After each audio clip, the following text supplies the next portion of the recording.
Welcome to the RBI grade B classes. तो first lecture of leadership में हमने trade theories पढ़ लिया था और बाकी इंट्रोडक्शन पार्ट किया था लीडरशिप का। तो आज हम जानेंगे फंक्शनल थ्योरीज क्या होती हैं और बिहेवियरल स्टाइल अप्रोच क्या होती है। देखो, जो फंक्शनल अप्रोच ऑफ थ्योरी है इसमें हम सिर्फ एक ही टाइप का लीडरशिप मॉडल पढ़ेंगे, लीडरशिप थ्योरी पढ़ेंगे इसके अंडर। और जो बिहेवियरल स्टाइल अप्रोच है इसके अंदर हम 7 टाइप्स की बिहेवियरल स्टाइल अप्रोचेस पढ़ेंगे। तो हमारी ट्रेड अप्रोच में हमने एक ही अप्रोच किया था लास्ट क्लास में, जिसमें हमने किया था गॉर्डन एल्पोर्ट ट्रेड थ्योरी। ठीक है, अभी हम स्टार्ट कर रहे हैं आज की क्लास में फंक्शनल अप्रोच थ्योरी। अभी फंक्शनल अप्रोच थ्योरी में हम एक ही थ्योरी पढ़ने वाले हैं। तो सबसे पहले हमें ये क्लियर होना चाहिए कि फंक्शनल अप्रोच थ्योरी होता क्या है। तो हमने इसमें लीडरशिप एज अ प्रोसेस मानना, एज अ फंक्शन मानना है। ठीक है, इसमें हम प्रोसेस ऑफ लीडरशिप देखेंगे और ये देखेंगे कि जो लीडरशिप है वो कैसे अकर होती है। इसमें जो लीडरशिप है हम उसको एक एज अ डिस्ट्रीब्यूटिव फंक्शन के तौर पे लेके चलेंगे। इसमें हम देखेंगे कि कोई भी पर्सन है वो जॉब पोजीशन में जब उसकी सिचुएशन आती है तो वो कैसे लीडरशिप रिस्पॉन्सिबिलिटी को लेता है विदाउट अ डेलीगेटेड अथॉरिटी। तो इसमें हम लीडरशिप एज अ फंक्शन देखेंगे। तो जब हम लीडरशिप एज अ फंक्शन देखेंगे तो हमने एक टाइप की थ्योरी पढ़नी है, ये है John Adair's action centred theory. Obviously कोई पर्सन एक्शन करेगा तो वो एक तरह से उसका फंक्शन हो गया ना। तो आपको हमेशा याद रखना है कि John Adair's action centred theory is a part of functional approach. ठीक है, तो जॉन एडहेयर ने बोला ये बात कि जो लीडरशिप है वो बेसिकली 3 एरियाज में डिफाइंड होती है। एक तो है टास्क, एक है टीम और एक है इंडिविजुअल। तो लीडरशिप उसने डिवाइड किया इनटू द 3 एरियाज। टास्क में हमें क्लियर होना चाहिए कि हमारे टास्क की क्या डेफिनेशन है। हमें टास्क कंप्लीट करने के लिए सारी प्लानिंग प्रॉपर होनी चाहिए, प्रॉपर एलोकेशन ऑफ रिसोर्सेज होना चाहिए और सारा चीजें हमारी कंट्रोल के अंदर होनी चाहिए। अब इंडिविजुअल है कोई टास्क को कंप्लीट करने के लिए, ठीक है, तो लीडरशिप तभी बनेगी जब इन सबका मिलन होगा, टास्क, टीम एंड इंडिविजुअल। तो इंडिविजुअल का ध्यान रखना है कि वो फेयरनेस हो, उसके साथ कंसिस्टेंसी हो, उसको हमें हेल्प करनी है ट्रेनिंग में, कमेंडेशन में, और हेल्प करनी है जो भी प्रॉब्लम्स आ रही हैं उसको जॉब स्टेटस और जॉब एनरिचमेंट प्रोवाइड करनी है। बस आपको मेन ये 3 वर्ड्स याद रखने हैं John Adair's action centred theory के, वो है task, individual and team. Team को भी इंकरेज करना है, अवॉइड करना है कि टीम में कोई भी कंफ्लिक्ट्स ना हो मेंबर के बीच में, और हर एक मेंबर का इंटरेस्ट को प्रोटेक्ट करके रखना ताकि जो हमारा वर्क है वो किसी भी तरह से डिस्टर्ब ना हो। ठीक है, वर्क प्रॉपरली चलता रहे। तो अब हमने ट्रेड थ्योरी में एल्पोर्ट थ्योरी पढ़ लिया और जो हमारी फंक्शन अप्रोच है उसके अंदर John Adair's action centred theory पढ़ लिया। अब सबसे इंपॉर्टेंट जो लीडरशिप में थ्योरीज का फर्दर बनता है वो है बिहेवियरल थ्योरीज। कौन सी थ्योरीज? Behavioural theories. और बिहेवियरल थ्योरीज में हम 7 थ्योरीज पढ़ेंगे। इन सबके आपको नाम याद होने चाहिए और किस किस ने क्या क्या दिया है वो याद होना चाहिए।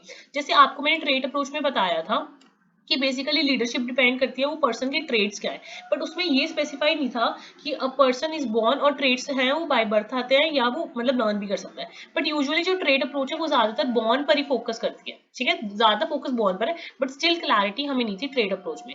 बट जो बिहेवियरल थ्योरीज हैं वो बोलते हैं कि जो लीडर्स हैं वो ट्रेड्स के साथ बॉर्न नहीं होते, रेदर जो बिहेवियर है वो बनता है लर्निंग एटीट्यूड के साथ। So leaders are made not born, ये कहना है बिहेवियरल थ्योरीज का, मतलब बिहेवियर के ऊपर डिपेंड करता है। एक चीज रट्टा मार लो, ये अच्छे से याद कर लो कि जो जितनी भी बिहेवियरल थ्योरीज हैं उसमें हम मेनली 2 ही वर्ड्स लेके चलेंगे। इसमें हमने डिवाइड करना है लीडर्स को 2 कैटेगरीज में।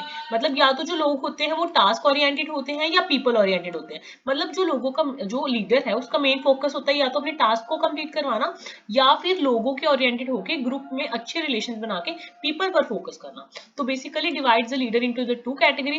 Number 1 is task oriented, number 2 is people oriented, task oriented and people oriented। people oriented को group maintenance oriented भी बोलते हैं। ठीक है, अब जो हमारा बिहेवियरल थ्योरी है ये सबसे वास्ट टॉपिक है और इसमें बहुत सारी थ्योरीज कवर्ड है। तो इसमें हम ये जो बेसिकली आपको इस शीट पे दिख रही है ये वाली 7 थ्योरीज हम पढ़ने वाले हैं। ठीक है, ये 7 थ्योरीज कौन कौन सी हैं बिहेवियरल के अंडर? सबसे पहली है Michigan and Ohio university leadership studies. Michigan and Ohio university leadership studies. एक हम पढ़ेंगे WJ रेडिन 3 डायमेंशनल ग्रिड। इनका अकेले अकेले का मेन मेन एलिमेंट हमें याद होना चाहिए, मेन मेन कीवर्ड हमें याद होना चाहिए। एक हम पढ़ेंगे Blake and Mouton managerial grid, Lewin's leadership theory, Likert's leadership theory. एक हम पढ़ेंगे Hunger Yager and Hackman's 4 styles of management. और एक हम पढ़ेंगे Tannenbaum and segment leadership style continuum.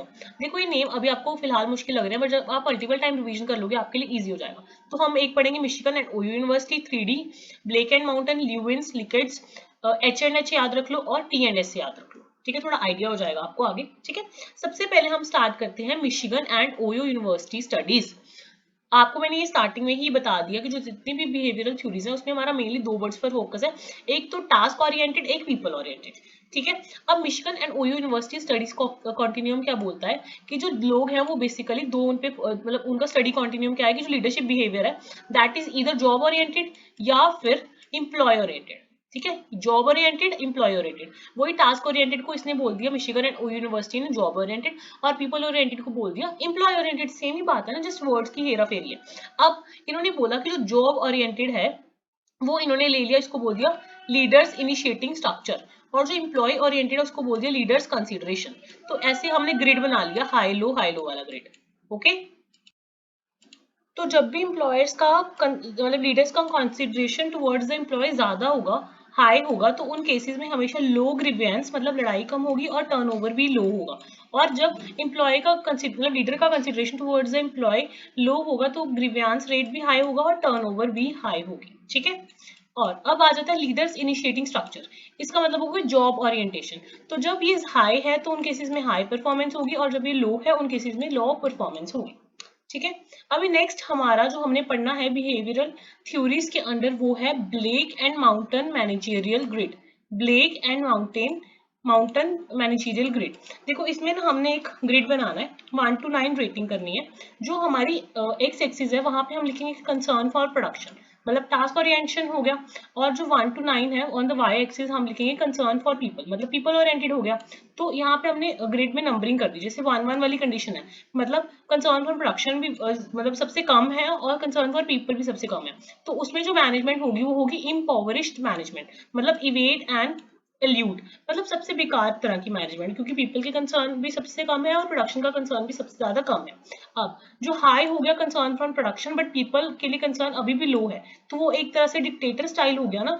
तो वो हो गया अथॉरिटी कंप्लायंस मैनेजमेंट, मतलब जो अथॉरिटी दिखा के बस काम करवाता है, उनको कोई फर्क नहीं पड़ता कि लोगों को क्या फर्क पड़ता है। तो इसको प्रोड्यूस और पैरिश स्टाइल भी बोलते हैं, या फिर डिक्टेटर स्टाइल भी बोलते हैं, या फिर 9 1 स्टाइल भी बोलते हैं। अब आ गया 1 9 स्टाइल। इसमें क्या है, कंसर्न फॉर पीपल हाईएस्ट है और जो कंसर्न फॉर प्रोडक्शन है वो लोएस्ट। तो ये कंट्री क्लब मैनेजमेंट हो गया, मतलब लोगों के लिए मैनेजमेंट हो गया, तो इसको बोलते हैं यील्ड एंड कंप्लाई। और जो 9 9 मतलब सबसे बेस्ट वाला, जिसमें कंसर्न फॉर पीपल भी सबसे ज्यादा है और कंसर्न फॉर प्रोडक्शन भी सबसे ज्यादा है, ये हो गया टीम मैनेजमेंट। इसमें मतलब कंट्रीब्यूट एंड कमिट, तो ये वर्ड्स हमें याद करके जाने हैं। नेक्स्ट हमारा लास्टली है middle of the road management, मतलब 5 5। इसमें दोनों चीजें नॉर्मल है, तो इसमें हम जो वर्ड यूज करेंगे that is middle of the road या फिर बैलेंस एंड कॉम्प्रोमाइज। तो ये जो वर्ड्स हैं 10 वर्ड्स हो गए टोटल, ठीक है। ये 10 के 10 वर्ड्स हमें लर्न होने चाहिए from the perspective of Blake and Mouton management managerial grid. एक तो है impoverished management, authority compliance management, middle of the road management, country club management, team management, ठीक है। अब इसका ना अपडेटेड वर्जन आया था Blake and Mouton managerial grid का। इसमें ना दो न्यू स्टाइल्स और एड हो गए थे। एक तो था अपॉर्चुनिस्टिक स्टाइल और एक था पैटर्नलिस्टिक स्टाइल। बाकी जो इम्पोवरिश्ड ये वाले जो middle of the road, team management, country club, ये तो सेम ही है। उसके अलावा जो दो न्यू नेम्स है, कौन कौन से, पैटर्नलिस्टिक स्टाइल और अपॉर्चुनिस्टिक स्टाइल, ये एडअप हो गए थे। ये दो स्टाइल्स एडअप हो गए थे, अपॉर्चुनिस्टिक और पैटर्नलिस्टिक। ये कहीं पे भी इनकी फिक्स्ड पोजीशन नहीं है ग्रिड में, बस इसको थोड़ा सा एक्सप्लेन क्या क्या हुआ है कि जो अपॉर्चुनिस्टिक स्टाइल है इसमें जो लीडर होता है वो क्या करता है, एक्सप्लॉइट करता है वर्कर्स को और उन्हें मैनिपुलेट करने की कोशिश करता है। ऑन द अदर हैंड जो पैटर्नलिस्टिक स्टाइल है इसमें लीडर क्या करता है, प्रिस्क्राइब करता है अपने एम्प्लॉयज को और उनको गाइड करने की कोशिश करता है, ठीक है। अब हमारी नेक्स्ट थ्योरी है ल्यूइन्स लीडरशिप थ्योरी। ये हमने स्टार्टिंग में भी पढ़ी थी। कर्ट ल्यूइन लीडरशिप स्टाइल्स पढ़े थे ना, 3, ऑटोक्रेटिक, डेमोक्रेटिक और लेजी स्फीयर। इसमें सबसे हाईएस्ट कंट्रोल होता है ऑटोक्रेटिक में और सबसे लीस्ट कंट्रोल होता है लेजी स्फीयर में, ठीक है। तो ये कर्ट ल्यूइन की जो लीडरशिप थ्योरीज हैं, ये भी क्वेश्चन बन सकता है कि जो ल्यूइन की लीडरशिप थ्योरीज हैं वो किसके अंडर आती है, तो वो बिहेवियरल के अंदर आती है, बिहेवियरल अप्रोच के अंदर आती है। तो अभी हमने बिहेवियरल अप्रोच के अंदर 3 पढ़े, एक तो है ब्लेक मॉडल, एक है ल्यूइन मॉडल, एक हमने स्टार्टिंग में सबसे पहले किया था, उस मॉडल का नेम था, अभी मुझे कमेंट सेक्शन में भी बता सकते हो, बाकी मैं अभी आपको बता रही हूँ, उस मॉडल का नेम था Michigan and Ohio university leadership studies. तो अभी हमारा इसमें से जो हम जो पढ़ रहे हैं बिहेवियरल थ्योरीज, उसमें हमारा Blake and Mouton managerial grid हो गया, मिशिगन एंड ओयो स्टडीज हो गया, and Kurt Lewin leadership theory हो गया, ठीक है। अभी हम पढ़ेंगे Likert's leadership theory and H&M 4 management styles, ठीक है। अभी पहले हम ये करते हैं,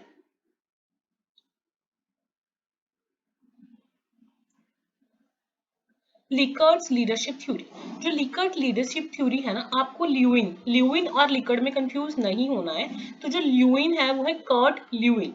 अब लिकर्ट का पूरा नाम क्या है? Rensis Likert. Rensis Likert. अब हमने पढ़ा जो ल्यूइन है, उन्होंने बोला कि बेसिकली 3 टाइप्स की लीडरशिप है, ऑटोक्रेटिक, डेमोक्रेटिक, लेज़र-फेयर। ठीक है, बट जो लिकर्ट है उसने बोला कि there are 4 styles of management. उसने जो ऑटोक्रेटिक है उसको फर्दर 2 टाइप्स में डिवाइड कर दिया। एक तो है एक्सप्लॉइटेटिव ऑटोक्रेट, एक है बेनिवोलेंट ऑटोक्रेट।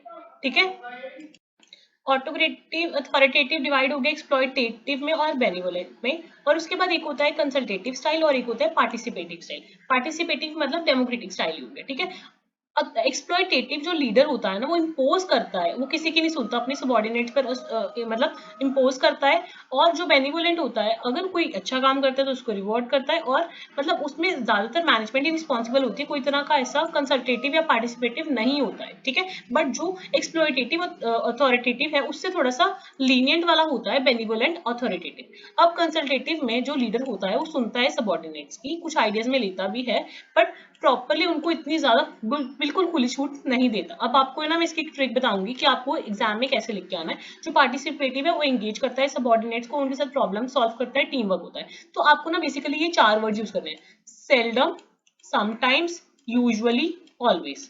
तो आप बोलोगे एक्सप्लॉइटेटिव में कि जो लीडर है वो सेल्डम, उनके आइडियाज, ओपिनियन, ट्रस्ट या कॉन्फिडेंस उसको सेल्डम मतलब बहुत रेयरली होता है। जो बेनिवोलेंट है उसमें समटाइम्स होता है, और जो कंसल्टेटिव है उसमें यूजुअली होता है, और जो पार्टिसिपेटिव है उसमें ऑलवेज होता है। तो आप अगर कुछ भी डिस्क्राइब करो ये वर्ड से आपका इजी हो जाएगा। एक्सप्लॉइटेटिव में हम कौन सा वर्ड यूज करेंगे? सेल्डम। बेनिवोलेंट में समटाइम्स, कंसल्टेटिव में यूजुअली, और पार्टिसिपेटिव में ऑलवेज। तो इससे आपको जो आंसर राइटिंग है वो अच्छा भी लगेगा और इजी भी हो जाएगा आपके लिए। तो अभी हमने 4 स्टाइल्स पढ़ ली अंडर द बिहेवियरल अप्रोच। अब हमारा फिफ्थ है H&H 4 styles of management. H&H 4 styles of management, H&H की फुल फॉर्म है Hunger, Yager and Hackman 4 styles of management. इसमें बस ये सबसे इजी मैनेजमेंट स्टाइल स्पेक्ट्रम है लर्न करना। देखो आपने पढ़ा ना जो कर्ट ल्यूइन है उसमें ऑटोक्रेटिक, डेमोक्रेटिक और लेज़र-फेयर है ना, इसमें बस एक और ऐड हो गया लेज़र-फेयर के अलावा, डिक्टेटर, डिक्टोरियल मतलब जो ऑटोक्रेटिक है उससे भी ज्यादा स्ट्रिक्ट, जो कि एक तरह से डिक्टेटर ही है। तो इसमें 4 स्टाइल हो गए, डिक्टेटर, ऑटोक्रेटिक, डेमोक्रेटिक, लेज़र-फेयर। ठीक है, H&H में H&H क्या है? Hunger, Yager and Hackman 4 styles of management. जो ये डिक्टेटर है, डिक्टेटोरियल स्टाइल है, ये 100% टास्क ओरिएंटेड है, और जो लेजी स्फीयर है ये 100% ग्रुप ओरिएंटेड है। ठीक है, तो जो डिक्टेटर वाला है इसमें 100% सेंट्रलाइजेशन होगी एक तरह से, और जो लेजी स्फीयर है इसमें 100% डिसेंट्रलाइजेशन हो गई है। ठीक है, तो नेक्स्ट हमारी बिहेवियरल मॉडल के अंदर 2 रह गई हैं, एक तो है T&S leadership style continuum, and last है WJ रेडिंग 3 डायमेंशनल ग्रिड। ठीक है, सबसे पहले हम ये वाला कर लेते हैं, T&S लीडरशिप स्टाइल कंटिन्यूम। देखो स्ट्रेस नहीं लेना कितने सारे हैं उसके अंडर कैसे लर्न होगा, जब आप रिवीजन करोगे ऑटोमेटिकली लर्न हो जाएगा। एक बार पढ़ते रहो, सुनते रहो, समझते रहो, जब आप रिवीजन करोगे ऑटोमेटिकली जो वर्ड्स हैं, कीवर्ड्स हैं, वही याद करने हैं, वो इजिली हो जाएंगे। ठीक है, अभी हमारी है T&S leadership style continuum. T&S की फुल फॉर्म है Tannenbaum and Schmidt leadership style of continuum. मतलब ये थोड़ा डिफिकल्ट सा नेम है, आप T&S लीडरशिप स्टाइल कंटिन्यूम के अंदर समझ लो कि हमने 7 स्टाइल कंटिन्यूम पढ़ना है। तो इसमें बोलते हैं कि या तो मतलब लीडर है वो टेल करेगा, सेल करेगा, या सजेस्ट करेगा, या कंसल्ट करेगा, ज्वाइन करेगा, या डेलीगेट करेगा, या फिर एब्डिगेट करेगा। मतलब अगर सिर्फ लीडरशिप सीधा ही टेल कर रहा है, मतलब सीधा ही बता रहा है ये करना है, तो वो एक तरह से हो गया मैनेजर सेंटर्ड लीडरशिप। या अगर वो एब्डिकेट कर रहा है, मतलब सबसे ज्यादा फ्रीडम है इस केस में, तो वो हो गया सबॉर्डिनेट सेंटर्ड लीडरशिप। तो ये लाइन ऐसे है कि मतलब इन केसेस में अथॉरिटी सबसे ज्यादा है, और जैसे जैसे आगे बढ़ते हैं अथॉरिटी कम होती जाएगी, और इसमें सबसे ज्यादा फ्रीडम है, और जैसे जैसे आगे बढ़ते हैं फ्रीडम कम होती जाएगी। तो इसका मतलब यह है कि जो मैनेजर सेंटर्ड है उसमें यूजिंग अथॉरिटी सबसे ज्यादा होगी, जब हम सबॉर्डिनेट सेंटर्ड के टुवर्ड्स मूव होंगे तब हमारी फ्रीडम सबसे ज्यादा होगी। अब स्टार्टिंग में हम टेल्स से पढ़ते हैं। टेल्स का मतलब होता है कि मैनेजर डायरेक्टली बता देता है कि सबऑर्डिनेट्स को टेल कर देता है कि आपको ये करना है। सेल में वो सेल करने की कोशिश करता है, मतलब बिल्कुल टेल नहीं करता, टेल से हल्का सा ज्यादा फ्रीडम वाला। सजेशन में मैनेजर इनवाइट करता है questions from the team. Consult में वो डिसीजन मेकिंग में कंसल्टेशंस लेता है। ज्वाइन में डिसीजन मेकिंग में जो मैनेजर है वो सबऑर्डिनेट्स को अपने साथ में ला लेता है डिसीजन बनाने के लिए। डेलीगेट में वो अपनी जो अथॉरिटी है उसको डेलीगेट कर देता है टू द सबऑर्डिनेट्स। एब्डिकेट्स में सबसे ज्यादा फ्रीडम होती है, जो सबऑर्डिनेट्स होते हैं आराम से डिसीजंस बनाते हैं और एक्सप्लोर कर सकते हैं अपने ऑप्शंस। ये सारी सिचुएशन मतलब ये जो सारे फैक्टर्स हैं डिपेंड करते हैं बेसिकली तीन चीजों पे, तीन फैक्टर्स पे कि सिचुएशन कैसी है, जो सुपीरियर है जो काम करवा रहा है उसकी फोर्स कितनी है, और जो यहाँ पे सिचुएशन नहीं आएगा, यहाँ पे सबऑर्डिनेट्स आएगा, और उसके सबऑर्डिनेट्स कैसी हैं। तो इन चीजों तीनों चीजों पर डिपेंड करेगा। अब लास्ट क्या है बिहेवियरल अप्रोच के अंदर, WJ रेडिन 3 डायमेंशनल ग्रिड। वैसे तो अब तक हम सिर्फ 2 ही डायमेंशन कंसीडर कर रहे थे ना, टास्क ओरिएंटेशन या पीपल ओरिएंटेशन, है ना। टास्क ओरिएंटेशन, पीपल को इसने बोला है रिलेशनशिप ओरिएंटेशन। इसमें 3 डायमेंशन कंसीडर किए गए। इसमें जो थर्ड डायमेंशन जो कंसीडर किया गया है दैट इज इफेक्टिवनेस। इसने बोला कि अगर कोई मैनेजर या कोई leader low on task and low on relationship है तो वो होगा सेपरेटेड लीडर। अगर वो हाई ऑन टास्क है मतलब बहुत ज्यादा डेडिकेटेड है बट लो ऑन रिलेशन है तो होगा डेडिकेटेड लीडर। अगर वो हाई ऑन रिलेशन है एंड लो ऑन टास्क है तो होगा रिलेटेड मैनेजर या लीडर। अगर वो दोनों चीजों में हाई है मतलब लोगों को भी सबसे ज्यादा ओरिएंटेशन देता है और टास्क को भी सबसे ज्यादा प्रायोरिटी देता है तो वो है सबसे पूर्व संपन्न इंटीग्रेटेड लीडर। तो इसमें रेडिन ने बोला, WJ रेडिन ने बोला कि कोई भी स्टाइल ज्यादा और लेस एप्रोप्रिएट सिचुएशन के ऊपर डिपेंड करता है, इफेक्टिवनेस डिपेंड करती है। तो उसने एक और डायमेंशन ऐड अप कर दिया, थर्ड डायमेंशन ऐड कर दिया दैट इज इफेक्टिवनेस। तो अगर जो सेपरेटेड है इसका सबसे इफेक्टिव वर्जन क्या हो गया, ब्यूरोक्रेट, और सबसे लेस्ट क्या हो गया, डिजर्टर। ठीक है, ये इनएप्रोप्रिएट स्टाइल्स हैं और जो ये वाले हैं ये सबसे एप्रोप्रिएट स्टाइल्स हैं। अगर कोई डेडिकेटेड है मतलब डेडिकेटेड मतलब high on task and low on relations, उसका इनइफेक्टिव बिहेवियर क्या हो गया, ऑटोक्रेट। और उससे थोड़ा बेटर अगर हम बात करें तो वो हो गया बेनिवोलेंट ऑटोक्रेट। अब जो रिलेटेड है उसका हो गया इनएप्रोप्रिएट मिशनरी और एप्रोप्रिएट हो गया डेवलपर। और इसमें जो है इंटीग्रेटेड का लोअर वर्जन क्या हो गया, कॉम्प्रोमाइजर, एंड इंटीग्रेटेड का भी हायर वर्जन हो गया एग्जीक्यूटिव। तो ये टर्म्स ही हैं, ये कीवर्ड्स ही हैं, हमें लर्न करने पड़ेंगे। सबसे एप्रोप्रिएट स्टाइल मतलब हमारा क्या हो गया, ब्यूरोक्रेटिक, बेनिवोलेंट ऑटोक्रेटर, डेवलपर और एग्जीक्यूटिव। ये सब इन अपने मतलब उनके भी best of the best forms है। ठीक है, अब हमने देखो जितना भी अभी पढ़ा है हमने ट्रेट अप्रोच कंप्लीट कर लिया। ट्रेट के हम अंदर हमने सिर्फ एक ही थ्योरी पढ़ी है, वो एल्पोर्ट थ्योरी। ठीक है, उसके बाद हमने फंक्शनल थ्योरी किया, फंक्शनल के अंदर भी हमने एक ही टाइप की थ्योरी करी है। उसके बाद बिहेवियर के अंदर हमने 7 टाइप्स ऑफ थ्योरीज फर्दर अंदर कवर कर ली है। अब जिस पे हम जा रहे हैं मूव करने वो है सिचुएशनल अप्रोच। सिचुएशनल अप्रोच में हम 5 तरह की थ्योरीज पढ़ने जा रहे हैं। मैंने यहाँ पे देखो 5 मार्क कर दिए। सिचुएशनल थ्योरीज हम 5 तरह की पढ़ेंगे जो कि एग्जाम पॉइंट ऑफ व्यू से इंपॉर्टेंट है। सिचुएशनल को कंटिजेंसी थ्योरीज भी बोलते हैं।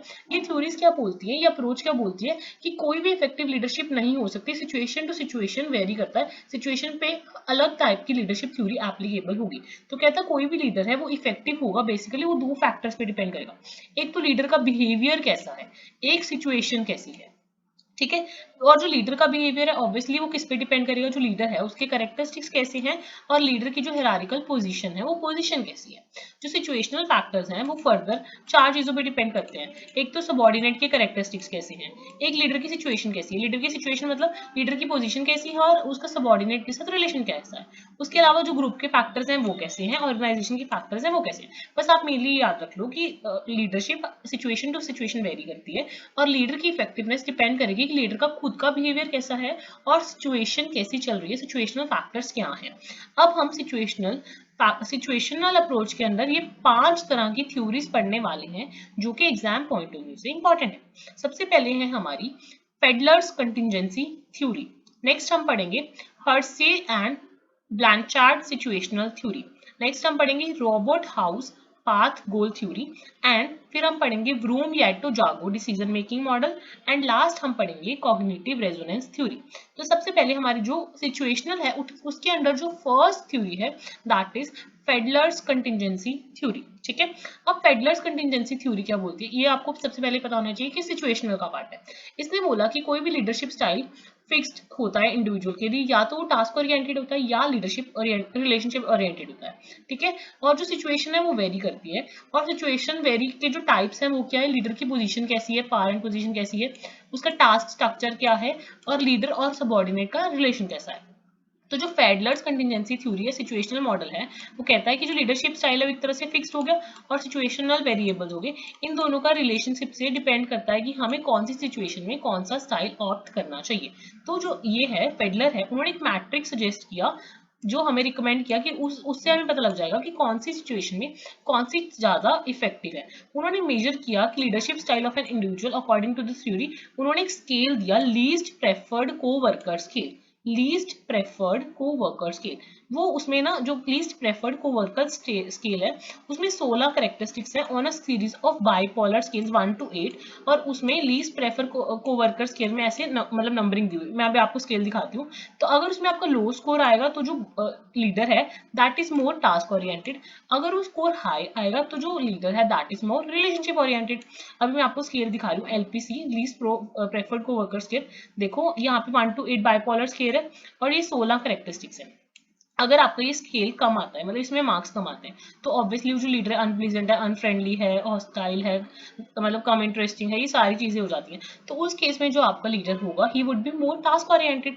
और अगर इसमें आपके ज्यादा मार्क्स आते हैं, मतलब ओपन है, सपोर्टिव है, मतलब फ्रेंडली है, ये सारी चीजें आ जाती है, तो जो लीडर होगा वो ज्यादातर क्या होगा, रिलेशनशिप ओरिएंटेड होगा। लीस्ट प्रेफर्ड कोवर्कर्स के हम किस में यूज करते हैं, फेडलर्स में यूज करते हैं। तो मैंने आपको स्टार्टिंग में ही बताया, बेसिकली हम 3 सिचुएशनल फैक्टर्स को कंसीडर करते हैं। एक तो लीडर और मेंबर का रिलेशन कैसा है, तो इसमें ये रिलेशन गुड भी हो सकता है, पुअर भी हो सकता है। उसके बाद टास्क का स्ट्रक्चर कैसा है, मतलब जो टास्क है वो स्ट्रक्चर्ड है या अनस्ट्रक्चर्ड है। जो लीडर की पोजीशन पावर है वो कैसी है, मतलब हाई पोजीशन है या लो पोजीशन है। तो अगर ये सारी चीजें फेवरेबल फॉर द लीडर होंगी तो लीडर अच्छे से, लीडर होगा स्ट्रांग, क्योंकि वो कंट्रोल कर पाएगा अच्छे से ऑर्गेनाइजेशन को। अगर अनफेवरेबल लीडर होगा तो वो कंट्रोल नहीं कर पाएगा। और डिपेंड करता है कि उस सिचुएशन में कैसा, मतलब जो लीडर होगा वो टास्क ओरिएंटेड होगा या रिलेशनशिप ओरिएंटेड होगा। तो ये मैट्रिक्स सजेस्ट किया था फीडलर ने इन द सिचुएशनल मॉडल। ठीक है। और इसमें एक टर्म यूज होती है जॉब इंजीनियरिंग या रिस्ट्रक्चरिंग। इसका मतलब होता है selecting the leader based on his style for which situation is most suitable. तो सिचुएशन पे डिपेंड करेगा ये सारे फैक्टर्स पे कि कौन सा लीडर हमें कब चूज करना है। ठीक है। अब नेक्स्ट हम पढ़ेंगे, तो बस आज के लेक्चर में हम बाकी 2 थ्योरीज और करेंगे सिचुएशनल की, और रिमेनिंग सिचुएशनल की थ्योरीज हम नेक्स्ट वीडियो में करेंगे। तो सिचुएशनल की हमारी सेकंड, हमने फीडलर्स अभी पढ़ लिया, तो हमारी सेकंड थ्योरी है सिचुएशनल लीडरशिप थ्योरी की, वो है Hersey and Blanchard situational leadership theory. Hersey and Blanchard situational leadership theory को life cycle theory of leadership भी बोलते हैं। ये थ्योरी क्या कहती है कि कोई भी बेस्ट लीडरशिप स्टाइल नहीं है। कोई भी लीडरशिप स्टाइल डिपेंड करेगा कि जो सबऑर्डिनेट्स हैं वो कितने मेच्योर हैं, मतलब सिचुएशन पे डिपेंड करेगा। तो बेसिकली 4 लीडरशिप स्टाइल्स हैं और 4 ही मेच्योरिटी लेवल्स हैं सबऑर्डिनेट के। तो कहते हैं कौन सा इफेक्टिव लीडर होगा वो डिपेंड करेगा कि काम कैसा है, मतलब नेचर ऑफ टास्क कैसा है, और performance readiness of the subordinates. क्या मतलब जो सुपीरियर है या जो सबऑर्डिनेट है, सुपीरियर उससे काम करवा सकता है, और जो परफॉर्मेंस रेडीनेस कैसी है सबऑर्डिनेट्स की। तो बेसिकली जो 4 leadership style Hersey and Blanchard situational leadership में है वो कौन कौन से हैं? Directing style, coaching, supporting and delegating. Direction में सबसे ज्यादा डायरेक्टिव बिहेवियर होता है और सबसे कम सपोर्ट होती है। कोचिंग में सपोर्ट होती है और डायरेक्शन भी बहुत ज्यादा होती है। सपोर्टिंग में सपोर्ट तो ऑब्वियसली होगी होगी, और जो डायरेक्शन है वो थोड़ी कम होती है। डेलीगेशन में डायरेक्शन कम होगी और सपोर्ट भी कम होगी, बंदा खुद ही काम करेगा क्योंकि जो पर्सन है that is highly competent and committed. तो जो 4 मेच्योरिटी लेवल्स हैं वो क्या है? M1 सबसे कम मेच्योर, M2 उससे ज्यादा मेच्योर, M3 उससे थोड़ा ज्यादा मेच्योर, M4 सबसे ज्यादा मेच्योर। तो जो M1 वाले बंदे हैं they are not, they lack the ability and they are unwilling to do the task। और जो M2 वाले हैं उनमें भी कोई एबिलिटी नहीं है बट वो स्टिल थोड़ा सा विलिंग है काम करने के। जो M3 वाले हैं उनमें एबिलिटी है बट वो स्टिल काम नहीं करना चाहते। एंड M4 वाले एबिलिटी भी है उनमें और वो काम भी करना चाहते हैं। तो इसको हमने अभी 4 स्टाइल्स पढ़े और 4 मेच्योरिटी बिहेवियर्स पढ़े। ठीक है। तो ये टेलिंग स्टाइल है, ये सेलिंग स्टाइल है, ये पार्टिसिपेटिंग है और ये डेलीगेटिंग है। मतलब जो सेलिंग स्टाइल है उसको हम बोलेंगे, हम कोचिंग स्टाइल भी बोल सकते हैं, और जो पार्टिसिपेटिंग है उसको हम सपोर्टिंग स्टाइल भी बोल सकते हैं। ठीक है। अब ये हमारे आगे मैच्योरिटी ऑफ फॉलोअर्स, तो जो सबसे कम है उनके लिए हम टेलिंग वाला प्रेफर करेंगे, जो M2 वाले हैं उनके लिए सेलिंग, M4 वालों के लिए पार्टिसिपेटिंग और M3 वालों के लिए पार्टिसिपेटिंग और M4 वालों के लिए डेलीगेटिंग। और अभी डेवलपमेंट लेवल्स भी डिपेंड करते हैं, क्योंकि जो डेवलपमेंट लेवल्स हैं वो भी इसमें 4 बताए गए हैं। D1 मतलब जिनका कॉम्पिटेंस लो है बट हाई कमिटमेंट है, D2 मतलब लो कॉम्पिटेंस लो कमिटमेंट, D3 मतलब हाई कॉम्पिटेंस और लो और वेरिएबल कमिटमेंट, और जो D4 है उसमें हाई कॉम्पिटेंस और हाई कमिटमेंट। ये मैंने यहाँ पे भी स्पेसिफाई कर दिया है। ये हमें यहाँ से पता लग जाएगा, ठीक है, या फिर ये वाली डायग्राम अच्छे से समझ लो या ये वाली, ठीक है। नेक्स्ट हमारा है Robert House path goal theory. Robert House path goal theory, ये भी एक सिचुएशनल अप्रोच ही है। ये बोलता है कि जो लीडरशिप स्टाइल है that is determined by the environmental factors as well as employee factors. तो इन्वायरमेंट और एम्प्लॉय से जब वो सारा कुछ मिल जाता है तो डिटरमाइन होती है कि आउटपुट कैसे निकल रही है। आउटपुट मतलब परफॉर्मेंस कैसी है, सेटिस्फैक्शन कैसी है, मोटिवेशन कैसी है। तो जो लीडर का बिहेवियर है ऑब्वियसली वो जो सबॉर्डिनेट, जैसी सबॉर्डिनेट की सेटिस्फैक्शन होगी, मोटिवेशन होगी, परफॉर्मेंस होगी, उस पे ही डिपेंड करेगा। तो इसमें बेसिकली 4 टाइप के लीडर बिहेवियर बताए गए हैं, वही सेम है, थोड़ा सा ही फर्क है। Directive, achievement oriented, participative, supportive. तो इसमें ये 4 बताए गए हैं, directive, achievement oriented, participative and supportive. और कहते हैं जो एनवायरमेंटल फैक्टर्स हैं और सबॉर्डिनेट कंटीजेंसी फैक्टर्स हैं वो मिलके आउटकम्स, परफॉर्मेंस या सेटिस्फैक्शन को तय करने में हेल्प करते हैं।